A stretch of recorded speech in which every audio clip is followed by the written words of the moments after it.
नमस्कार दोस्तों, मैं हूं सागर और आप सभी का बहुत बहुत स्वागत है आज के अपने इस वीडियो में। आज इस वीडियो में हम बात करने वाले हैं इन्फोसिस के स्टॉक के बारे में, जहां पे 18 अप्रैल यानी कि गुरुवार के दिन मार्केट बंद होने के बाद शायद इसके नतीजे आते हुए दिखाई देंगे।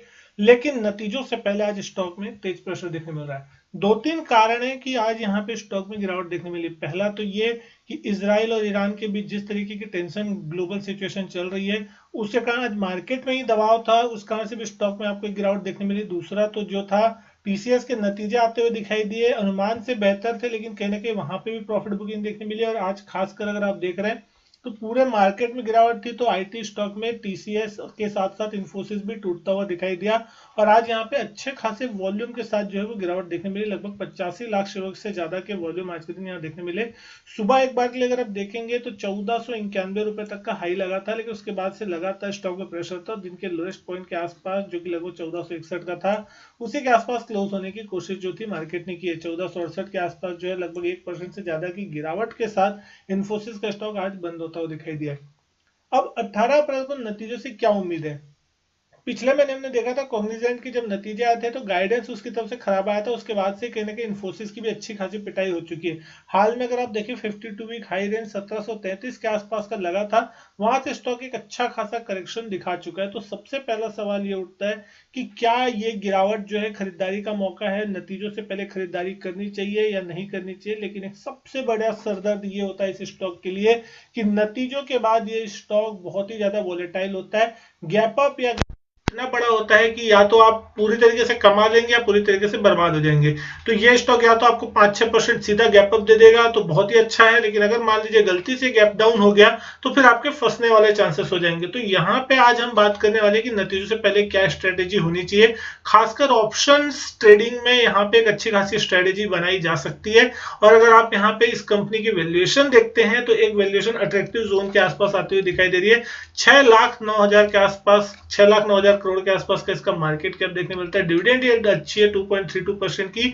इस क्वार्टर में भी आपको डिविडेंड आता हुआ दिखाई देगा। अब देखने वाली चीज होगी कि डिविडेंड कितना आता है। ईपीएस लगभग देखे तो 59 के आसपास का, 25 के पी पे स्टॉक ट्रेड कर रहा है। प्राइस टू बुक देखे 8.09 के आसपास की है। लेकिन चार्ट्स पे अगर आप इस स्टॉक को देखेंगे तो कहीं ना कहीं आज यहाँ पे थोड़ा सा ब्रेकडाउन जैसा सिचुएशन इस चार्ट पे बनता हुआ दिख रहा है। अगर आप यहाँ पे बॉटम के ट्रेंड लाइन को ड्रॉ करते हैं तो आज आप यहाँ पे देख सकते हैं कि कहीं ना कहीं स्टॉक ने जो है 1470-1475 की रेंज का जो एक ट्रेंड लाइन सपोर्ट था उसको ब्रेक किया। और साथ ही साथ यहाँ पे जो शॉर्ट टर्म जो सपोर्ट पिछले कई दिन से ले रहा था 1475 के आसपास में ही था, वो भी सपोर्ट, उसको भी आज यहाँ पे ब्रेक कर दिया। पिछले 2 दिन में ऊपरी लेवल से करेक्शन देखने मिला है। हाल में अगर हम देखिए बाउंस आया था लगभग 1500-1510 के लेवल तक का, लेकिन वो सस्टेन नहीं हुआ। और पिछले 2-3 दिनों में अगर आप देख रहे हैं स्टॉक में करेक्शन ऊपरी लेवल से बना है। अब यहाँ पे जो सबसे इंपॉर्टेंट लेवल है अगला, वो क्या हो सकता है? तो लगभग आप यहाँ देख सकते हैं 1450 से लेके 1430 वो लेवल है जहां एक अगला सपोर्ट मिल सकता है। अगर यहाँ पे नतीजों की बात करें कि नतीजों से पहले किस तरीके का रुझान देखने मिलता है, तो कल का ट्रेडिंग सेशन है, परसों की छुट्टी है, और उसके बाद गुरुवार का ट्रेडिंग सेशन। अगर यहाँ पे नतीजे शाम को आते हैं गुरुवार को, तो गुरुवार को भी एक पूरा ट्रेडिंग सेशन, यानी कि 2 टोटल ट्रेडिंग सेशन आपको मिलने वाले हैं। तो 2-3 ट्रेडिंग सेशन में अब देखना होगा कि क्या स्टॉक क्या यहाँ से रिकवर होता है या फिर यहाँ से और थोड़ी गिरावट बढ़ती है। क्योंकि सारे जो लगभग नेगेटिव्स है वो यहाँ पे आपको फैक्टर इन देखने मिल चुके हैं। क्योंकि अगर हम पिछले क्वार्टर की बात करें, एक अच्छे खासे नतीजे के बाद स्टॉक 7-8% उछला था, उसके बाद लगातार यहाँ तेजी बनी थी। 1720-1730 तक के जो हाई थे वो यहाँ पे लगते हुए दिखाई दे रहे, उसके साथ एक बड़ा डीप करेक्शन जो है वो आ चुका है। कि जो तेजी पिछले क्वार्टर में हुई थी वो पूरी की पूरी ऑलमोस्ट वाइप आउट हो चुकी है, और उसके बाद अब उस लेवल के नीचे कारोबार करता हुआ दिख रहा है। तो अब नतीजों के लिहाज से अगर आप देखेंगे तो नीचे का जो सपोर्ट है, जो बड़ा सपोर्ट अगर हम मान सकते हैं, वो 1350-1360 के रेंज में निकल के आता है। और बीच बीच में अगर आप देखेंगे तो हर 50-50-100 पॉइंट के आसपास में आपको एक सपोर्ट रेंज देखने को मिलती है। नतीजों के बाद या तो ये स्टॉक आपको 1540-1550 की रेंज में जाता हुआ दिखाई दे सकता है, या फिर एक बार के लिए आपको 1400 की रेंज में आपको आता हुआ दिख सकता है। तो आपको यहाँ पे मान के चलना है कि कम से कम 100 से 150 रुपए की रेंज करंट प्राइस से, यानी कि ऊपर 4 से 5%, नीचे 4 से 5% की एक रेंज जो है वो हो सकती है।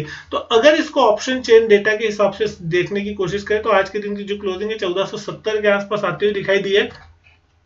1500 रुपए का जो रेंज है, 1500 की जो स्ट्राइक प्राइस का कॉल है, वो लगभग वहां अगर आप देख रहे हो ओपन इंटरेस्ट सबसे ज्यादा बना हुआ है, लगभग 10,237 कॉन्ट्रैक्ट का ओपन इंटरेस्ट जो है बना हुआ दिखाई दे रहा है। और उसके बाद भी अगर आप देख रहे हैं 1520, 1540, 1560, वहां पे भी आपको एक अच्छा खासा ओपन इंटरेस्ट बना हुआ है, लगभग 5-5 हजार कॉन्ट्रैक्ट के आसपास का ओपन इंटरेस्ट बना हुआ है।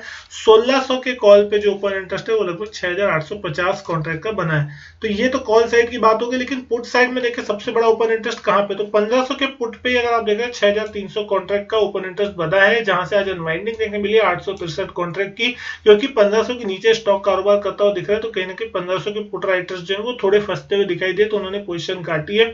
अब ये पोजीशन जो है शिफ्ट होती हुई दिख रही है 1400 की तरफ। अगर आप यहाँ देखेंगे 1400 पे जो है दूसरा हाईएस्ट ओपन इंटरेस्ट देखने मिल रहा है 3,946 कॉन्ट्रैक्ट का। हालांकि यहाँ से भी लगभग 877 कॉन्ट्रैक्ट की अनवाइंडिंग देखने मिली, यानी कि 1400 के पुट पे भी जो है राइटर्स जो है वो अनवाइंड करते हुए अपनी पोजीशन को दिखाई दे रहे हैं। तो एक मोटा मोटी अगर आप रेंज यहाँ पे मान के चलते इस लेवल से 1540 और नीचे की तरफ 1400, ये रेंज जो है वो एक अच्छी खासी रेंज बन सकती है, जिसके बीच में शायद अगर स्टॉक रहे तो एक अच्छा खासा मुनाफा बन सकता है। अब यहाँ अगर आप देखिए 1540 का जो कॉल चलता हुआ दिख रहा है वो लगभग 16 रुपए के आसपास है, और ठीक 15-16 रुपए के आसपास का जो है 15 रुपए के आसपास का पुट का प्रीमियम जो है 1400 का चलता हुआ दिख रहा है। यानी कि आप मोटा मोटी इस प्रीमियम को गिनते हैं तो 30 रुपए की प्रीमियम आपको स्ट्रेडल में मिलती है, यानी कि 1570 रुपए ऊपर तक का जो है सफिशिएंट रेंज रहेगा, और नीचे की तरफ 1370 रुपए तक की जो रेंज है वो सिक्योर रेंज है। यानी कि 1370 से 1570 के बीच अगर इस महीने में एक्सपायरी होती है तो इस स्टॉक में आपको अच्छा खासा पैसा बनता हुआ दिख सकता है। और अगर 1400 से लेके 1540 के बीच स्टॉक कहीं पे भी ठहर जाता है तो दोनों ही साइड की जो प्रीमियम है ऑलमोस्ट पूरी की पूरी गल के जीरो हो जाएगी, और पूरा का पूरा प्रीमियम जो है खाने का मौका मिलेगा। और प्लस साथ ही साथ इसमें अगर आप देख रहे हैं तो 200 रुपए की जो रेंज है ऑलमोस्ट आपको खेलने को भी मिल रही है, और साथ ही साथ 10 से 12% का जो रेंज है, यानी कि स्ट्राइक प्राइस के हिसाब से अगर आप 10 से 12% तक की रेंज समझ के चल रहे हैं कि अगर करंट प्राइस से स्टॉक अगर 5% नीचे भी जाता है तो आपको उतना बड़ा नुकसान देखने को नहीं मिलेगा, या 5% यहां से स्टॉक ऊपर भी चला जाता है तो भी आपको कोई खास बड़ा नुकसान नहीं देखने मिलेगा। हाँ, ये है कि 1370 का लेवल अगर टूटता है और उसके बाद नीचे स्टॉक लगातार जाता है तो फिर आपको नुकसान देखने मिल सकता है, या फिर 1570 ऊपर की तरफ काटता है स्टॉक और ऊपर तेजी से भागने की कोशिश करता है, तो उस कंडीशन में फिर आप फंसते हुए दिखाई दे सकते हैं। उस कंडीशन में आपका एक स्टॉप लॉस स्ट्रिक्ट होना चाहिए, क्योंकि कहीं ना कहीं अगर आप रेंज को खेलने की कोशिश करें, ऑप्शन ट्रेडिंग में हमेशा ऐसा होता है कि अगर आपने अच्छा खासा सोच के चला है तो आपका बिल्कुल उसका अपोजिट होगा। कई लोग ये करते हैं कि पुट और कॉल दोनों ऑप्शंस के टाइम खरीद के जाते हैं तो पूरी प्रीमियम गल जाती है, नतीजे के बाद स्टॉक में ज्यादा बड़ा रिएक्शन देखने में मिलता है, पूरी प्रीमियम श्रिंक हो जाती है। और वही कभी कभी ऐसा देखने मिलता है कि लोग दोनों साइड के पुट कॉल शॉर्ट करके जाते हैं और अचानक से नतीजों में इतना बड़ा रिएक्शन एक साइड में आ जाता है कि वो ऑप्शंस की प्रीमियम सडनली शूट अप होती है, 2-3-4 गुना हो जाती है, और उस कंडीशन में ऑप्शन राइटर जो होता है वो बुरी तरीके से फंस जाता है।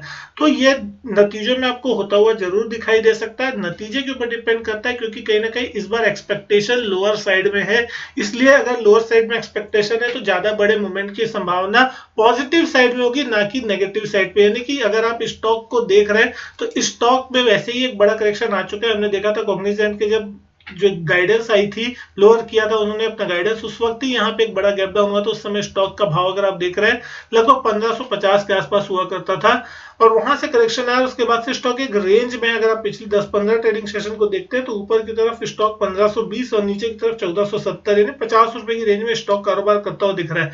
तो ऑलमोस्ट नेगेटिव फैक्टर। अब यहाँ से अगर बहुत ही घटिया नतीजे आते हैं तो आप यहाँ पे मान सकते हैं कि 1400 से लेकर 1350 तक के लेवल नीचे की तरफ स्टॉक दिखा सकता है, यानी कि लगभग यहाँ से 5-7% का करेक्शन देखने मिल सकता है। लेकिन अगर थोड़े भी पॉजिटिव सरप्राइज आपको देखने को मिलेगा तो इस स्टॉक में आपको एक बड़ा बाउंस देखने मिल सकता है। उस कंडीशन में 1540-1550 एक इंपॉर्टेंट जोन होगा जहां पे आपकी नजर होनी चाहिए। वो जोन एक बार अगर पार होता है तो स्टॉक एक बार 1600 की तरफ बढ़ने की कोशिश कर सकता है। अब ये सारी चीजें जो होगी वो नतीजों के बाद समझ आएगी। नतीजे जिस दिन आएंगे उस दिन हम बात करने की कोशिश करेंगे किस तरीके का रिएक्शन नतीजों के बाद स्टॉक प्राइस में देखने मिल सकता है, क्योंकि रात को एडीआर अमेरिका के जो खुलेंगे वहां पे साफ आपको इंपैक्ट दिख जाएगा कि किस तरीके का इंपैक्ट जो है अगले दिन बाजार खुलने के बाद फ्राइडे को देखने को मिलेगा स्टॉक पे। तो दोस्तों उम्मीद करता हूँ वीडियो पसंद आई होगी। वीडियो अच्छी लगी हो तो वीडियो लाइक करें, शेयर करें, चैनल नहीं किया सब्सक्राइब तो चैनल सब्सक्राइब जरूर करें। मैं आपसे मिलता हूं अपने नेक्स्ट वीडियो में, तब तक के लिए goodbye and thank you.